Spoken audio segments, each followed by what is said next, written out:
प्रकरणात जो न्याय दिलेला आहे, जो निकाल दिलेला आहे त्या संदर्भात उद्धव ठाकरे बोलत होते।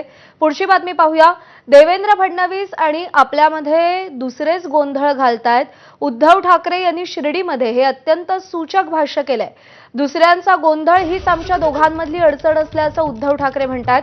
फडणवीस पंतप्रधान होत असतील तर समर्थन का देऊ नये असंही उद्धव ठाकरे म्हणाले। आपण देवेंद्र फडणवीसांचे हितचिंतक असल्याचंही उद्धव ठाकरे म्हणतात। मी सोबत यावं की नाही ते उपरवाले ठरवतात असंही उद्धव ठाकरेंनी सूचक वक्तव्य केलंय। फडणवीसांनी पंतप्रधान पदासंबंधी विचार करावा आणि जाहीर करावं असं देखील उद्धव ठाकरे म्हणाले। त्यामुळे देवेंद्र फडणवीसांसंदर्भात उद्धव ठाकरे यांनी शिर्डीमध्ये हे सूचक वक्तव्य केलेलं आहे। आज प्रॉब्लेम झालाय, दोन कोपऱ्यात झाल्यामुळे मधल्या मध्ये सगळेजण जो गोंधळ घालतायत तो त्यांच्या लक्षात येत नाहीये। कोणी तो नाही, तो त्यांचा प्रश्न आहे। मी त्यांना असं वाटत असेल की मी त्यांचा शत्रू आहे, मी त्यांचा हितचिंतक आहे, म्हणून मी ही गोष्ट त्यांच्या मनातली मन की बात मी करतोय। नाही, त्यांनी शुभेच्छा तुमच्या स्वीकारल्यात, तुमच्या सदिच्छा त्यांनी स्वीकारल्यात, ते धन्यवाद म्हणाले। तुम्ही जे म्हणतात तुमच्या दोघांमध्ये जे गोंधळ घालतायत ते बाजूला जातील, तुम्ही पुढाकार घेणार। बघा, आम्ही आता हे माझ्याकडे हे नाहीये, शेवटी त्यांच्याकडे उपरवालीची मर्जी आहे। मागे 2 दिवसांपासून तुम्ही ऑपरेशन देवेंद्र म्हणताय, तुम्ही आता सुद्धा म्हणताय त्यांनी जाहीर करावं किंवा त्यांनी मत मांडावं की ते पंतप्रधान पदासाठी तयारी करत आहेत। आता जर का त्यांनी मांडलं की त्यांना तयारी करतायत तर राहतील का ते पक्षात?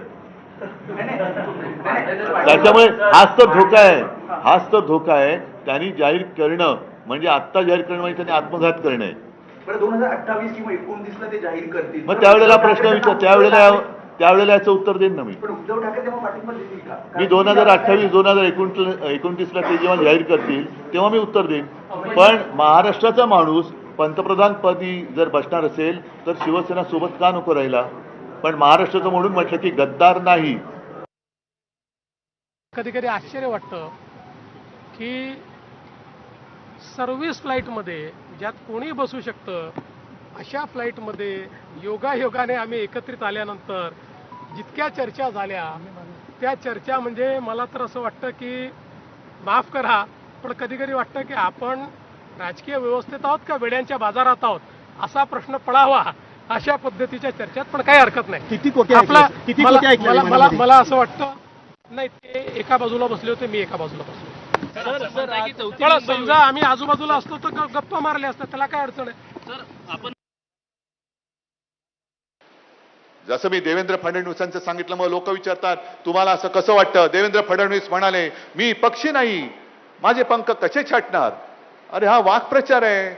तुम्हाला मराठी येत नसेल तर विधानसभा अध्यक्षांकडनं मराठी शिका। ते तुम्हाला दर्दमय नाही तर काय दर्दमय काहीतरी मराठी, त्यांना उच्चार येत नाही आणि अध्यक्ष बसलेत आणि ते आमच्या पक्षाचा निर्णय देणार। काय कोणाकडनं अपेक्षा करायची? आणि या राजकीय बातम्यांनंतर आता पावसासंदर्भातल्या बातम्या पाहूया। वसई विरारमध्ये सकाळपासून पावसाचा जोर वाढला आणि